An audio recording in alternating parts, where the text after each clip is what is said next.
Bonjour à tous et bienvenue sur le podcast Objectif Performance, le podcast pour construire son haut niveau.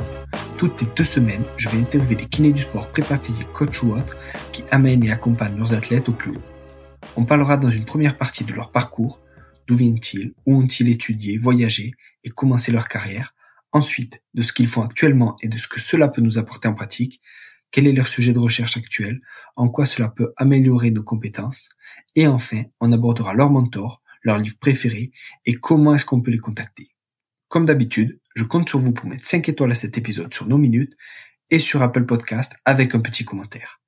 De la même manière, je vous encourage à partager cet épisode sur les réseaux sociaux, notamment en story sur Instagram. C'est ce qui me fait le plus avancer et faire connaître le podcast. Bonne écoute à tous. Salut Claire. Salut. Merci à toi d'avoir accepté ma demande d'interview. Merci à toi de m'avoir proposé, c'est un plaisir. Ouais, top, super. J'ai pas la chance de recevoir beaucoup de femmes sur ce podcast et pourtant j'en contacte pas mal aussi, donc je suis ravi de t'avoir et avec toute l'expérience que tu as, je suis vraiment content que tu puisses nous expliquer un peu ton parcours et voilà ce que tu as fait. D'accord, tout le plaisir est pour moi. Top. Est-ce que tu peux nous définir pour toi ce qu'est la performance ? Alors la performance, c'est, pour moi, c'est atteindre le niveau qu'on espérait. Alors ça peut être un résultat, mais ça peut être un classement ou un niveau tout simplement. C'est pas forcément dans le sport professionnel et ouais. Ça peut aussi être dans le milieu amateur, quoi. Ouais. Ok, top. Et alors, dans ton parcours, tu as commencé comme sapeur-pompier. Est-ce que tu peux nous dire comment tu es arrivé là-dedans et qu'est-ce qui t'a motivé à aller là-dedans au début ? Alors au début, ma première expérience vraiment dans le milieu professionnel, c'était effectivement pompier volontaire, mais d'abord sur les plages parce que moi j'étais en spécialité natation synchronisée, donc j'étais nageuse. J'avais mon BNSSA et puis je voulais travailler sur les plages, donc c'était les pompiers qui surveillaient les plages. Je suis rentrée chez les pompiers comme ça, donc j'ai passé mes diplômes de secourisme et puis quand je suis revenue dans ma région Saint-Étienne, j'étais en STAPS à l'époque et puis j'avais besoin un peu d'argent pour me payer mes études. Ouais. Donc j'ai poursuivi l'aventure avec les pompiers mais en caserne pendant 3 ans. Voilà. Donc j'ai fait les plages pendant 5 ans. Ouais. Dans les Pyrénées orientales et en Bretagne et puis après j'étais du côté de Saint-Étienne en caserne. Énorme. Et c'est ça qui t'a donné, est-ce que c'est cet aspect-là, on va dire secours et pompier qui t'a donné envie de faire kiné, ou tu savais déjà que tu voulais faire kiné ? Je suis rentrée en STAPS pour faire kiné parce que j'ai un parcours un petit peu atypique, c'est que moi j'ai un bac littéraire. Je pense que je suis la seule kiné à avoir un bac littéraire. Et que à l'époque c'était il fallait rentrer avec on rentrait en prépa pour passer un concours qui était sur le programme de première et terminale S. Donc moi ayant un bac littéraire, je me suis dit plutôt que de revenir en première scientifique, je vais partir en STAPS, je vais faire ma licence entraînement préparation physique et comme ça j'aurais des connaissances en plus. Je savais que je voulais faire kiné dans le sport, donc je voulais pas perdre mon temps à revenir, à rester encore 2 ans au lycée. Et je regrette pas. Génial. Voilà. Ah, c'est génial. C'est génial. Et du coup, t'as fait ton école où ? Alors après, je suis partie à Louvain-la-Neuve en Belgique, qui était une université. Je suis rentrée directement en 2e année comme j'avais la licence. Ouais. Et donc j'ai fait 2e, 3e et 4e année de stage. Et voilà, c'était déjà sur 4 ans là-bas. Ouais. Donc voilà. Top. Et à partir de quel moment tu t'es occupé du CAS, du club de rugby de Saint-Étienne ? Alors tout de suite, parce que quand j'ai fait mes études autant en STAPS qu'en kiné, je traînais surtout avec des sportifs, des rugbymen, et je trouvais le milieu beaucoup plus sympa que celui de la natation.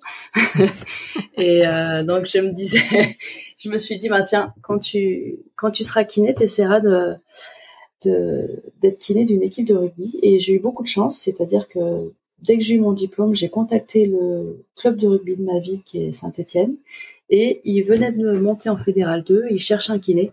Donc voilà, j'ai eu beaucoup de chance, je crois que j'ai rencontré les bonnes personnes au bon moment. Ouais. Donc je suis rentrée comme ça. Et puis comme je connaissais absolument rien déjà à la kiné, parce que je venais d'avoir mon diplôme, donc quand on n'a jamais pratiqué, on se sent un peu désœuvré. Et puis surtout la kiné du rugby, j'ai appelé le club de Clermont en leur disant voilà, je vais être kiné d'une équipe de rugby, j'y connais rien, est-ce que vous voulez pas me montrer? Et j'ai eu la chance de pouvoir aller avec les pros, et c'est Lily Ambartuel à l'époque qui m'avait accueilli pendant 2 jours et qui m'avait tout appris quasiment du métier de kiné dans le rugby. Ah, c'est génial. Et ouais, c'était vraiment très chouette. Ouais. Et t'as fait combien de temps alors avec Caz? Oula, alors avec le CAS, j'ai fait toute la montée, toute la descente. Donc j'ai fait 2 ans de Fédéral 2, 1 an de Fédéral 1, 1 an de Pro D2, et ensuite 1 an de Fédéral 1 et directement Fédéral 3 parce qu'il y a eu 2 dépôts de bilan à la suite. Et je me suis arrêtée après la Fédéral 3. Ouais. Et t'as bossé aussi avec l'équipe fidjienne de rugby, et comment c'est arrivé et qu'est-ce que tu as fait avec eux? Alors, c'est arrivé par hasard parce que dans l'équipe du CAS, on avait beaucoup de Fidjiens. Et quand je montais à Paris pour faire ma formation d'ostéopathie, il y avait un peu le papa des Fidjiens qui était Cyril Libobo à l'époque et qui jouait au Racing Métro. Et donc, je montais en voiture et je prenais tous les Fidjiens dans ma voiture et je les déposais chez lui. Et puis, de fil en aiguille, on s'est liés d'amitié jusqu'au jour où il m'a dit qu'il leur manquait un kiné pour participer à la Coupe du Monde à 7 à Dubaï en 2009. Donc, évidemment, j'ai sauté sur l'occasion. C'était inespéré, surtout que les Fidjiens étaient déjà à l'époque, ils survolaient le rugby à 7. Donc, j'ai sauté dans l'avion et j'ai rejoint l'équipe de rugby à 7. Voilà. Et du coup, après, t'as basculé avec le 15 aussi, le 15 fidjien? J'ai basculé avec le 15 fidjien parce que comme ça s'était bien passé et que l'année d'après, ils faisaient une tournée européenne, ils m'ont proposé aussi de les suivre lors de la tournée européenne. En 2010, c'était pour préparer la Coupe du Monde 2011. Ouais. Ah, c'est énorme. Et du coup, alors, Coupe du Monde 2011, pas avec les Fidji, mais avec le 15 de France masculin, du coup. Ouais. Ouais. Et comment ça arrive? Ouais, vas-y. Pareil, gros concours de circonstances, énormément de chance. Je travaille en parallèle pour le comité du Lyonnais de rugby. Le médecin à l'époque est Jean-Philippe Agère, qui passe médecin du 15 de France masculin. Et puis stage du 15 de France masculin à côté de Saint-Étienne au Chambon-sur-Lignon. Voilà, il s'est dit tiens, Claire, je la connais, je l'appelle. Donc je monte faire le stage avec les garçons au Chambon, et puis ça se passe bien. Sauf que moi je devais partir à la Coupe du Monde avec les Fidjiens normalement. Et puis l'année 2011 a été une année un peu difficile pour le World Fiji Reunion parce qu'ils ont eu de gros problèmes financiers. Et ça partait un petit peu en cacahuète comme on dit. Donc finalement j'ai renoncé à partir avec eux. Et puis voilà, en discutant avec Jean-Phi et puis Jean-Michel Grand, le kiné de l'époque, on a convenu que ça arrangeait tout le monde que ce soit moi qui vienne pour faire les massages. C'est-à-dire, je ne rejoignais pas l'équipe en tant que kiné officiel du 15 de France masculin, mais en tant que masseur pour la récup des joueurs en fin de journée, après les matchs ou après les entraînements de la journée. Donc oui, une chance incroyable, surtout que j'avais pas beaucoup d'expérience encore à cette époque-là, et donc une chance incroyable. C'est énorme. Mais alors, juste pour ceux qui écoutent l'épisode, s'ils veulent en savoir plus sur Jean-Philippe Agère, c'est l'épisode numéro 27. Et justement, il revient aussi sur la Coupe du Monde en Nouvelle-Zélande parce que ça a marqué, je pense, beaucoup d'amateurs de rugby et pas que. Mais c'est génial. Et tu bosses aussi dans le rallye raid moto, et pareil, comment c'est venu, qu'est-ce qui te plaît là-dedans? Alors, d'abord, je suis pas du tout passionnée de sport mécanique. Donc, encore une fois, je suis désolée, mais c'est par hasard. J'avais des amis expatriés à Dubaï qui faisaient de la moto dans le désert et qui un jour m'ont appelé en me disant, écoute Claire, est-ce que tu veux pas venir nous masser? Pareil, j'ai sauté dans l'avion. Oui, avec plaisir, j'arrive. Ouais. Et la chance que j'ai eue, c'est que c'est un rallye, c'est une étape de la Coupe du Monde des rallyes. C'est le Desert Challenge d'Abu Dhabi. Et c'est la première étape de Coupe du Monde après le Dakar. Donc, souvent, les équipes viennent sans leur staff médical. Donc, je me suis vite retrouvée la seule kiné du rallye. Ouais. Et comme ceux que je suivais étaient des cuisiniers à la base, ça sentait toujours très très bon le soir autour de la table. Donc, ça attirait un petit peu tous les autres pilotes, dont les pilotes pros. Et puis quand ils ont su qu'ils avaient une kiné, ils m'ont demandé de les masser. Et puis voilà, j'ai fait la connaissance de pilotes pro. Et de fil en aiguille, quand le club a commencé à déposer le bilan, je me suis dit, tiens, je vais essayer de retourner dans les déserts parce que ça m'avait vraiment plu. J'avais fait quelques années de suite le Desert Challenge.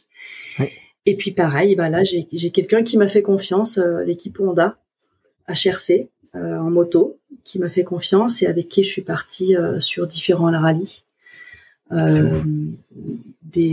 sur l'étape Coupe du Monde, avec un titre de champion du monde, et puis après le Dakar 2014, je crois. C'est énorme, c'est énorme. Et alors là, on parle beaucoup de finale de voyage et de suivi sportif à l'étranger autour du monde. Et t'as fait aussi le hand à Saint-Étienne après, c'est ça? J'ai fait le hand à Saint-Étienne. Je crois l'année d'après que le CAS ait déposé le bilan. C'était ma première expérience avec les féminines.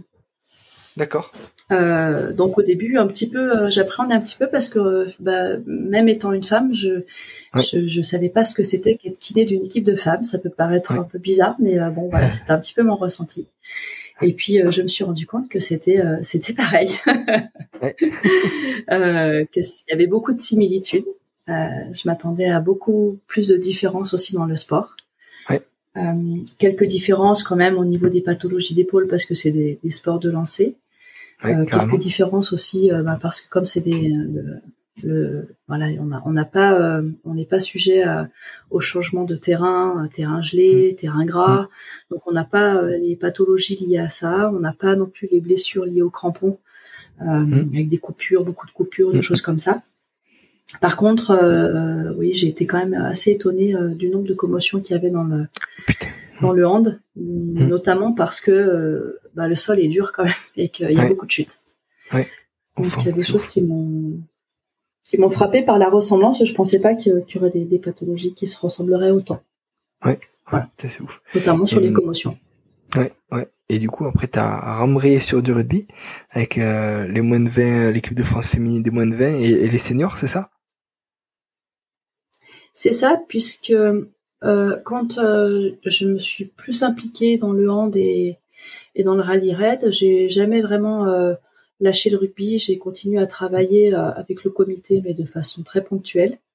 Et puis, quand World Rugby a mis en place ses diplômes de World Rugby niveau 1, niveau 2, je les ai faits parce que de toute façon, c'était très simple. C'est du e-learning. J'ai trouvé d'ailleurs très intéressant. Et puis voilà. Et quand ils ont cherché j'avais déjà d'abord fait quelques remplacements quand ils cherchaient des kinés parce que j'étais sur la liste des kinés fédéraux avec le 15 féminin. J'avais pas pu poursuivre l'aventure parce que j'attendais ma fille à cette époque-là, donc c'était pas possible. Mais ils m'avaient recontacté du coup pour les moins de 20 féminines. Ça s'était bien passé. J'ai fait ça 2 ans de suite.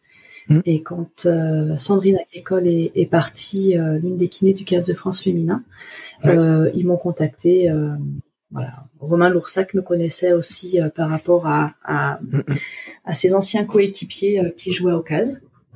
Donc c'est lui qui m'a contacté, mais bon, j'ai eu un contact aussi par la Fédération française de rugby. Génial, c'est génial. Et du coup, ta base, à côté de tout ça, tout ce parcours, t'es libéral, ça, t'es kiné libéral, kiné ostéo libéral sur Saint-Étienne. Ouais, c'est ça. Je suis kiné ostéo au centre orthéo à Saint-Étienne.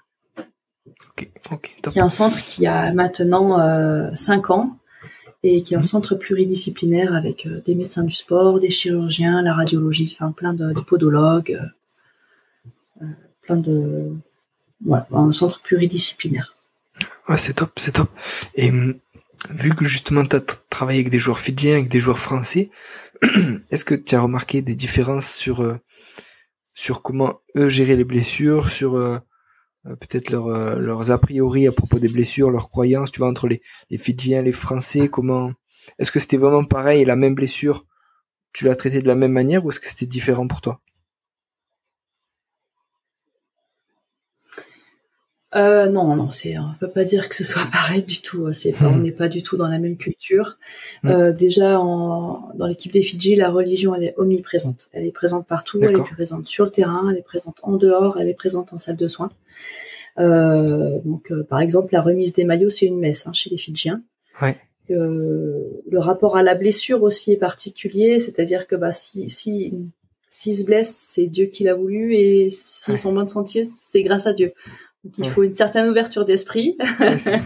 Et puis non mais c'est un autre monde, c'est un autre monde les Fidjiens. Mais c'est très chouette parce que ils sont vraiment tous très gentils, très accueillants, et ils sont pas exigeants, très exigeants quoi. Ils sont très compréhensifs surtout. Ils ont l'habitude de fonctionner, de s'entraîner avec rien. Effectivement, évidemment, ils n'ont pas les mêmes moyens que nous, notamment dans le médical. Ils n'ont pas toute l'équipe médicale qui suit derrière avec des psychologues, des préparateurs mentaux, des podologues, des cardiologues. Donc, ils ont toujours eu l'habitude de faire avec ce qu'ils avaient. Pour y être allé, je l'ai compris encore plus quand on les voit s'entraîner pieds nus au milieu des vaches. Voilà, ils ont rien. Voilà. Ils ont rien, donc quand on arrive et qu'on leur propose des choses, ils sont forcément contents, même si c'est pas parfait. Voilà. Et puis il y a aussi une différence, c'est que c'est quand même une formation anglo-saxonne chez les kinés, donc on fait pas vraiment le même travail. Toi qui es allé en Nouvelle-Zélande, tu connais bien le sujet. C'est-à-dire qu'il y a les physios, il y a les masseurs. Et les physios ont des compétences qui sont autres, et notamment ils peuvent faire des injections. Donc moi, quand la première fois que j'ai vu le physio sortir une seringue, je me suis demandé où j'étais tombée. Et non, voilà, c'est génial. Et justement toi, c'est comme ça, ouais. Et toi, alors, est-ce que des fois t'avais des joueurs qui te demandaient des traitements, ou qui avaient une idée de traitement pour leurs blessures qui te paraissait, on va dire, pas du tout en accord avec ce que tu avais eu l'habitude de faire, tu vois, ou est-ce que oui ou non, et si oui, est-ce que ça t'a surpris, et comment tu peux mélanger ça avec toi, ton expérience? Moi non, mis à part vraiment cette relation au spirituel, après il me demandait souvent comment moi je ferais. Moi après je suivais vraiment William Kung, qui était le kiné de référence de l'équipe des Fidji, et voilà, je bougeais pas une oreille, c'est-à-dire que dis-toi qu'est-ce que tu veux que je fasse, et voilà, je prenais pas trop d'initiative, en tout cas sans lui en parler et sans l'accord de tout le monde, justement parce que c'était une équipe, un milieu que je connaissais pas très bien. Mais bon, ils ont été très très ouverts à tout ce que j'ai proposé, donc ça s'est très bien passé. C'est trop bien. Et alors maintenant, par rapport au rallye et au rugby, comment tu gères les blessés? Est-ce que tu as des similitudes de blessures? Est-ce que ça n'a rien à voir? Ça n'a absolument rien à voir. Mais c'est ça qui est très très enrichissant, c'est que ça n'a rien à voir, et presque sur tous les plans. D'abord parce que le rugby, c'est un sport d'équipe, et que le rallye raid, c'est un sport individuel, même si j'ai toujours travaillé pour des équipes d'usine. Oui, c'est des équipes, il y a l'équipe Honda, maintenant je suis chez l'équipe Hero, qui est une marque indienne, mais ça reste un sport individuel avec il y en a qui se crachent et qui peuvent pas poursuivre, les autres poursuivent quand même. Donc ça, c'est la première chose. La deuxième chose, c'est que dans une même équipe, vous aurez jamais toutes les mêmes nationalités. Donc il y a toutes les nationalités qui se croisent, des Indiens, Anglais, Espagnols, Portugais, Français, Néerlandais. Donc il y a la langue. Là, on parle pas français. Il faut parler anglais. Et puis, du coup, chaque pilote s'entraîne de son côté et se rejoint sur une étape de Coupe du Monde. Donc ça veut dire que ils ont tous leur staff médicaux et leur suivi individualisé chez eux. Et quand on se retrouve sur un rallye, c'est un petit peu moi qui centralise tout et qui fait avec ce que j'ai, avec les infos que j'ai de chacun. Ça, c'est la première chose. Ensuite, il y a la spécificité du lieu. Au rugby, surtout en équipe de France, on est toujours dans des super endroits où tout a été préparé avant en amont, avec un cahier des charges précis. Donc, il n'y a pas beaucoup de place à l'incertitude. En rallye, on peut tomber sur une tempête de sable et puis il faut se débrouiller avec. On peut ne pas avoir d'électricité, plus de voilà. Donc il faut être débrouillard. Ça m'est déjà arrivé d'avoir à faire des soins sous une tempête de sable avec du vent qui vole sous la tente et bon. Ou alors avec un froid extrême en Arabie Saoudite, le dernier Dakar, il faisait les soirs il faisait moins de 0 quoi. Et ça on n'avait pas bien prévu parce qu'il n'y a pas la place dans les véhicules pour faire notre métier. Donc on est obligé d'être dehors. Voilà. Et ensuite, voilà, on est sur les rallyes, on est souvent seul en kiné-ostéo.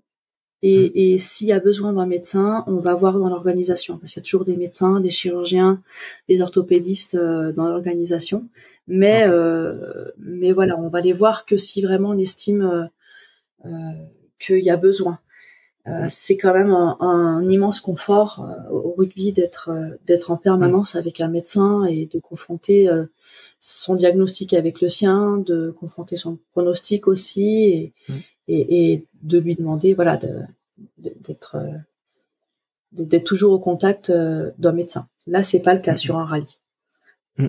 Surtout que sur des courses comme le Dakar où il y a énormément de monde, parfois le poste médical il est très loin.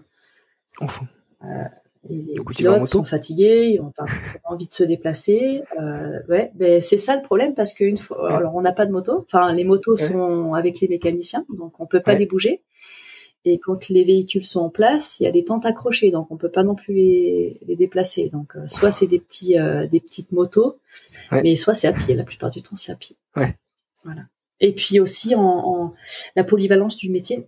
Du métier parce que en rugby, on est tellement des staffs qui sont très complets qu'on a justement des fiches de compétences à ne pas dépasser pour pas qu'on empiète sur les compétences des autres. Sinon, ça devient vite le bazar. En rallye raid, c'est l'extrême inverse. C'est-à-dire qu'ils prennent une personne. Il faut savoir s'occuper de la nutrition. Il faut savoir monter les tentes, conduire aussi parce que chaque étape, il faut des gens pour conduire les véhicules d'assistance. Donc des fois, c'est des 1000 bornes par jour. Il faut des fois, je lave les combinaisons. Il faut être polyvalent. Mais c'est du coup c'est super parce que t'apprends plein de choses. C'est l'aventure, hein. C'est l'aventure. Et alors en termes de pathologie, au niveau kiné, qu'est-ce que tu as vu? C'est des fractures, c'est des gros traumas à chaque fois ou t'as des on va dire des micro-traumatismes répétés liés à la position sur la moto ou tu vois, c'est comment? En micro-traumatisme, on va avoir beaucoup de syndrome d'éloge des avant-bras, qu'il n'y a pas du tout dans le rugby. C'est clair. Effectivement, ils ont des avant-bras qui sont surdéveloppés, donc ça crée des syndromes d'éloge. Et il y a au moins la moitié des pilotes qui sont opérés de syndrome d'éloge. Des pilotes professionnels, je parle. Il y a aussi en micro-traumatisme des problèmes de doigts à ressaut, à force d'avoir les doigts en flexion. Voilà, on a souvent ce type de pathologie-là. Et en pathologie qu'on a beaucoup dans la moto et qu'on a un peu moins en rugby, quoi qu'on en a eu l'année dernière quand même, c'est des syndromes de Morel-Lavallée. Le fait que quand il tombe et qu'il glisse, la peau se décolle, voilà. Et ça, ne pas prendre à la légère parce que parfois, quand il y a des points d'entrée, il y a des risques d'infections qui sont majeurs. Et donc, ouais. Mais après, je pensais avoir tout vu dans le rugby en traumato. Quand je suis arrivée en moto, j'avoue que non, ils sont bien cassés. Ouais. Ils sont bien cassés. Non, mais c'est la violence des chocs est extrême. Et en plus, c'est vrai que pour être sur une moto, on n'a pas besoin d'avoir un corps en parfaite santé autant qu'en rugby. Ouais. Je me suis occupée de pilotes professionnels qui avaient un flexum de plus de 30 degrés, par exemple. Je veux dire, un joueur professionnel, ça serait inenvisageable. Voilà, avec des raideurs extrêmes articulaires dues à des polytraumatismes, des fractures d'omoplate multiples, des pneumothorax. Enfin, non, c'est vraiment oui, quand il tombe, il se rate pas.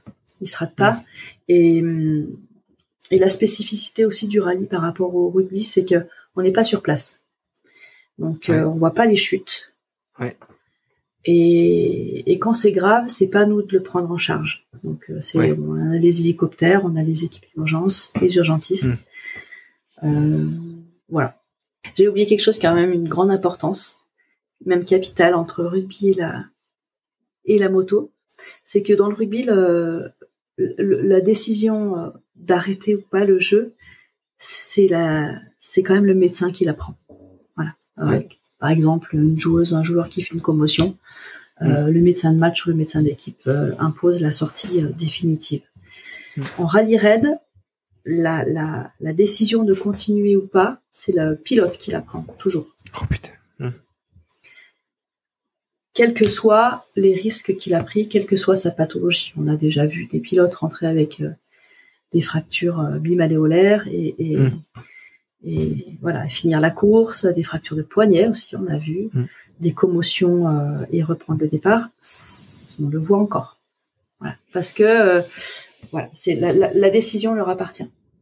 Okay. Donc ça fait bizarre quand on vient du milieu du rugby et qu'on arrive dans le milieu de la moto. Ouais. Putain, c'est ouf. Et maintenant, par rapport au hand, justement, hand et rugby de l'extérieur, on dirait que c'est quand même de sports, on va dire, cousins, tu vois, c'est des sports de combat. Il y en a un, alors c'est un gymnase, d'autres c'est sur le terrain. Mais est-ce que tu as retrouvé, pareil, des pathologies comparables, ou est-ce que c'est plus spécifique sur certaines choses le hand et sur d'autres le rugby?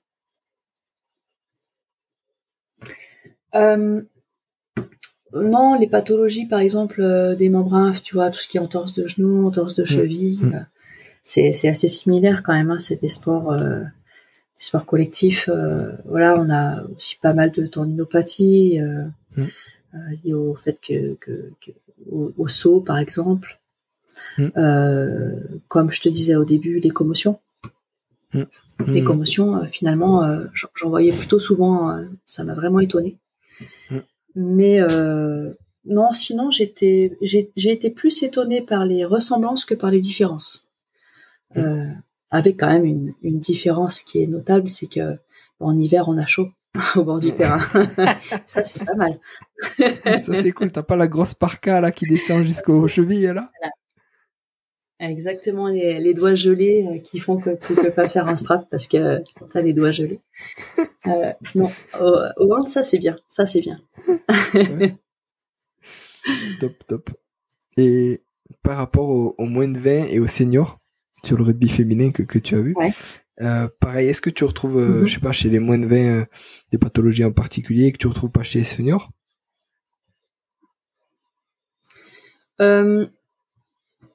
Non, mais en même temps, les moins de 20, chaque année, on les suivait sur les matchs internationaux.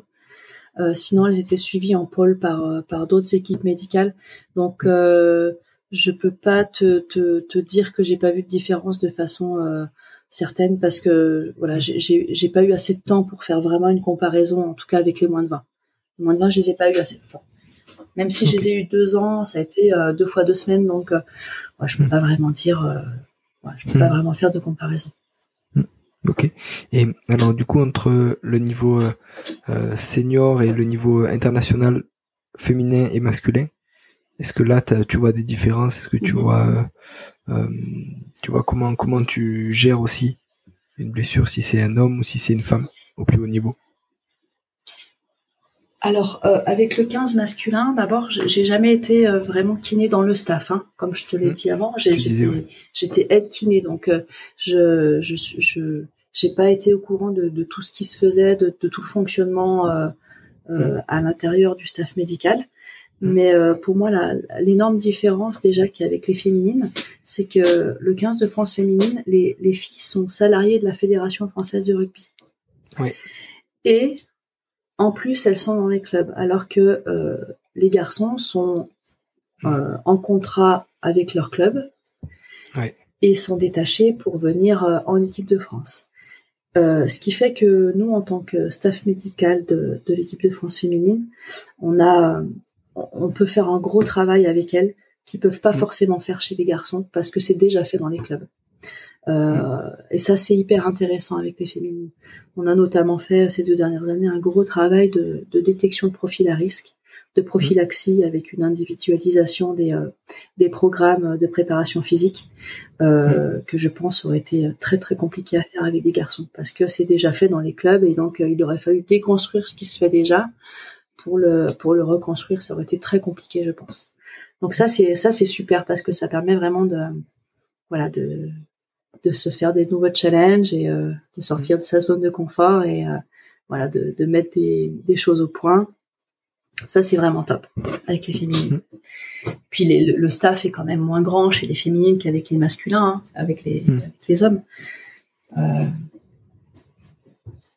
Bon, il est suffisamment important pour l'instant, je trouve, avec les féminines. On est quand même aux petits soins. Ouais. Et alors, justement, vu que elles sont salariées par la Fédé, est-ce que tu as des contacts quand même avec les physios, les kinés de club? Est-ce que vous intervenez là-bas? Est-ce que vous leur dites, on a eu cette joueuse qui est blessée, ou est-ce que ça va dans les deux sens, c'est-à-dire que les clubs remontent les informations au staff médical du 15 de France? Alors, oui et non. C'est-à-dire que, en fait, à la fin de chaque tournée, nous, on a toujours un rapport qu'on fait à chaque fille et qu'on transmet au médecin. Et c'est le médecin, c'est Romain Loursac, qui transmet au médecin de club. Nous, c'est pas dans nos fiches, justement, de compétences de dialoguer directement avec les kinés de club. Tout passe par les médecins. Et après, ça redescend, du coup, du médecin de club au kiné de club. Et ça fonctionne bien comme ça. Donc, voilà. Il n'y a pas de raison de changer. Ouais. C'est bien hiérarchisé et tout, c'est ouf. Et là, vous préparez la Coupe du Monde en Nouvelle-Zélande. Donc, si tout va bien pour toi, tu vas retourner encore en Nouvelle-Zélande, c'est bien ça, hein? C'est bien ça. Ouais, top. Et est-ce que vous mettez en place, combien de temps dure la préparation pour les féminines? Combien de semaines vous avez pour vous préparer, et combien de temps vous allez passer là-bas? Alors, la préparation commence officiellement le 31 juillet.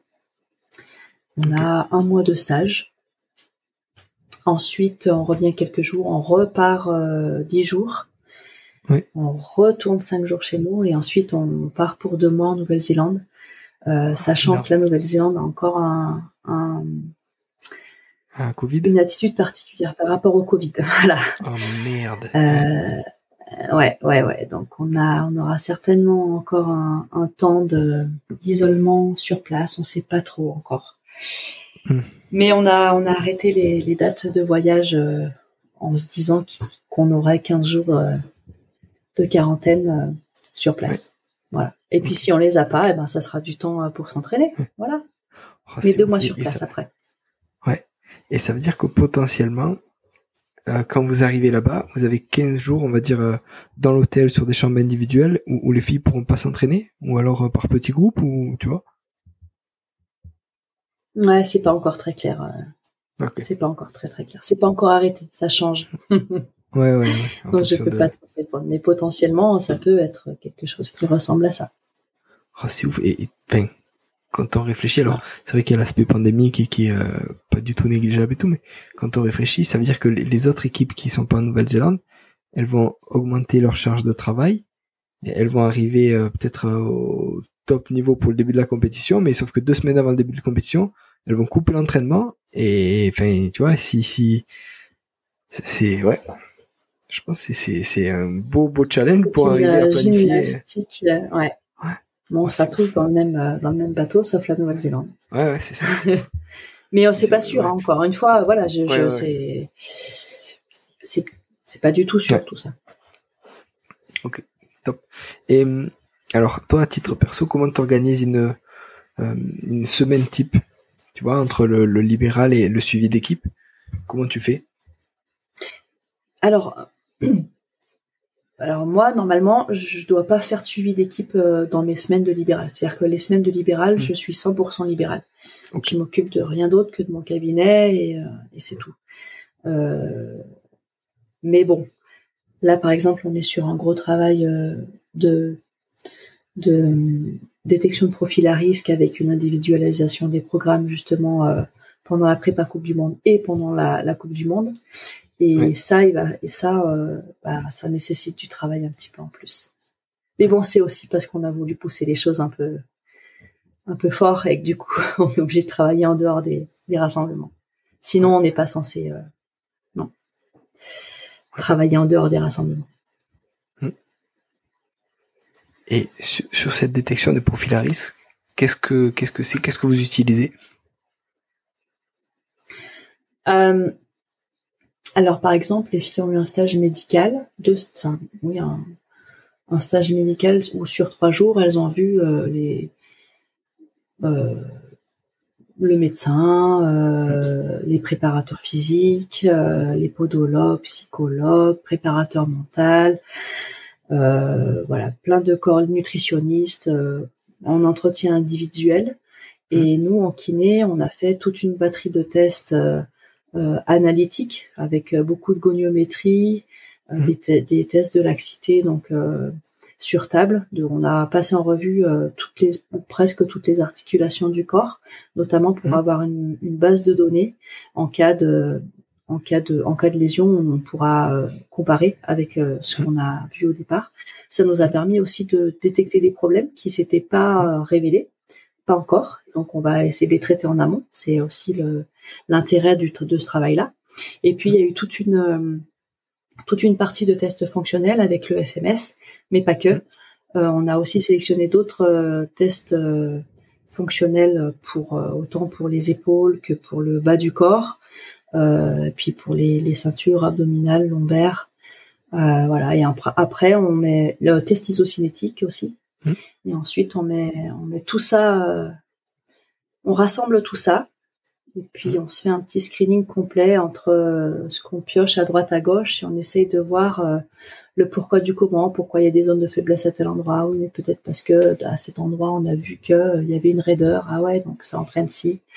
Donc c'est hyper intéressant, mais c'est un très très gros travail. Voilà. C'est génial. Et sur les oscinétiques, vous faites que le genou ou tu fais d'autres articulations? Oui, que le genou.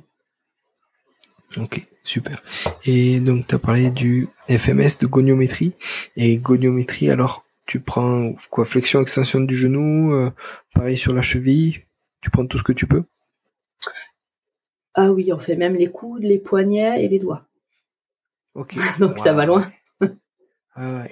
En haut du corps. Ouais, on fait cervical, on fait cervical, épaule, rachis, le genou, on va faire les récurvatums, flexion. Ouais. Après les laxités latérales, croisée antérieure, croisée postérieure. Et comment tu le quantifies ça? Les périmétries aussi, Ouais. En fait, on se fait des fiches bilan, des fiches PowerPoint. Et en fait, chaque fille a 5 feuilles PowerPoint de tous ces tests. Ensuite, on reprend tous ces tests et on a des schémas de corps humain, de face et de dos. Ouais. Et on va mettre des codes couleurs en fonction de si c'est plutôt des raideurs, plutôt des faiblesses, plutôt des zones à risque avec des antécédents, parce qu'on le met en relation aussi avec les antécédents des filles. Et pour les laxités du genou, est-ce que ça veut dire donc c'est la kiné, en l'occurrence toi, qui fait à chaque fois la laxité du genou, ou est-ce que ça peut être toi ou ta collègue, par exemple, et vous précisez qui l'a fait? Oui.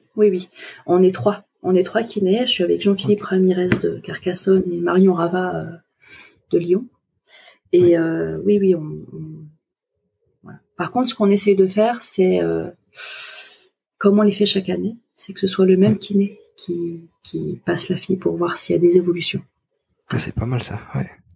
Alors Claire, au niveau de tes mentors et des gens qui t'inspirent, qui t'a aidé ou qui t'a marqué sur ce parcours? Alors, moi, quand j'ai commencé à être kiné et que je suis arrivée dans le cabinet dans lequel je travaillais, qui était à l'Orangerie à l'Etra, je travaillais avec les kinés du club de foot de l'ASS, qui m'ont dit dès le départ, si tu veux progresser, la première chose à faire, c'est d'aller voir dans les clubs. Va échanger avec les kinés. Ne te jette pas à faire des formations tout de suite, le plus de formations que tu peux, va voir dans les clubs. Et c'est ce que j'ai fait.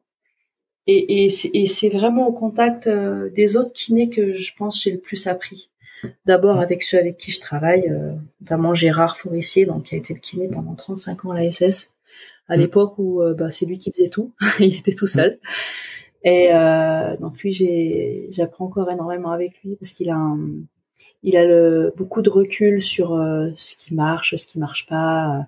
Quand on commence, on est toujours emballé par les nouvelles techniques, les nouveaux outils. Et puis ça fait du bien d'avoir quelqu'un qui nous dit non mais ça en fait c'est pas du tout nouveau. Ça marche un peu ou ça marche pas du tout, tu verras. Donc ça a permis de me poser un peu. J'ai Mathieu aussi Gessant qui fait beaucoup d'épaules et que je vais voir très régulièrement au cabinet quand je bloque un petit peu sur une épaule. Et ensuite, Lilian Bartuel qui a été le premier kiné vraiment à me montrer ce que c'était que la kiné dans le rugby. Il y a eu Raphaël Aubin aussi. Il y a eu Patrice Boutevin qui était le kiné du Biarritz Olympique et que j'appelle encore parfois pour certaines choses avec qui j'échange encore. Et puis il y a eu Jean-Michel Grand que tu connais peut-être qui a été au Loup, qui a été en équipe de France, en 15 de France masculin du temps de Jean-Philippe Agère, qui a une approche très fonctionnelle de la kinésithérapie que j'aime beaucoup et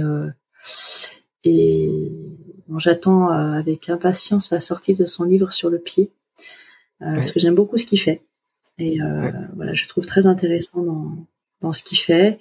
Puis après, il y a eu aussi tous ceux qui m'ont fait confiance, parce que je serais pas là, j'aurais pas fait tout ce que j'ai fait sans Jean-Philippe Agère, sans Romain aussi, Loursac, puis des managers d'équipe, Henk Elegers, mais bon, personne ne va connaître, ou Wolfgang Fischer, des managers d'équipe sportive moto. Voilà, donc, et puis tous ceux que j'ai rencontrés dans les formations, dans les clubs, dans les troisièmes mi-temps aussi.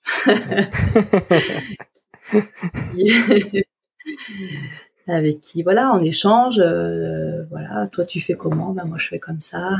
Cédric Cassou, qui est actuellement kiné avec le 15 de France masculin, avec qui j'échange encore beaucoup sur comment il fait certains straps. À travers les sportifs aussi, parce que les sportifs de haut niveau, on en a vu tellement des kinés que finalement, des fois, c'est eux qui vous apprennent votre métier. Et ça, c'est hyper intéressant aussi. C'est clair. Et au niveau des livres sur la performance ou le sport ou des trucs qui n'ont rien à voir, mais des livres que tu aimes, peut-être que tu relis des fois, est-ce que tu peux nous en donner quelques-uns ? Alors, en toute franchise, je suis pas une passionnée de littérature scientifique. Non, mais c'est... Il y a des gens qui font des résumés, ils font ça très bien. Voilà. Quand j'ai vraiment besoin de quelque chose, je vais quand même le voir. Mais quand j'ai du temps libre, c'est pas la première chose que je vais dire. J'avoue. En revanche, il y a quand même un livre pour moi que j'adore, c'est le livre de Benjamin Delmoral sur la préparation physique, prophylaxie et performance, que je connaissais d'avant qu'il fasse ce livre. Je le savais déjà passionné, et quand j'ai lu son livre, je me suis dit mais vraiment, c'est vraiment chouette. Il a fait un condensé de plein de techniques différentes, et ce que j'ai vraiment aimé chez lui, c'est que il est pas pro une technique en oubliant toutes les autres. C'est-à-dire qu'il va parler un peu de tout ce qui se fait avec les avantages, les inconvénients. Après, on prend pas. C'est très visuel. J'aime beaucoup. C'est un peu ma bible de la prépa physique quand j'ai besoin de m'y plonger. J'aime bien aussi je m'intéresse beaucoup aux tendinopathie du membre inférieur et au travail du pied, donc j'aime bien ce que fait Frédéric Brigaud sur corriger le pied sans semelle, par exemple, qui est très intéressant, un livre qui est très intéressant. Et puis j'attends le livre de Jean-Michel avec grande impatience. Voilà. Top. Et en dehors de tout ce qui concerne la kiné, moi je suis plutôt j'aime beaucoup les polars. Là, je suis en train de lire Mapuche de Caril Ferret, qui est un roman polar qui se passe en Argentine après la dictature. Voilà. Ouais. On est dans le trash. Hein. Ouais. C'est bien, tu nous préviens. Voilà. Top. Et Claire, alors du coup, s'il y en a qui sont inspirés, qui veulent te poser plein de questions, où c'est qu'on peut te joindre? Est-ce que tu es présente sur les réseaux, ou est-ce que tu as une adresse email?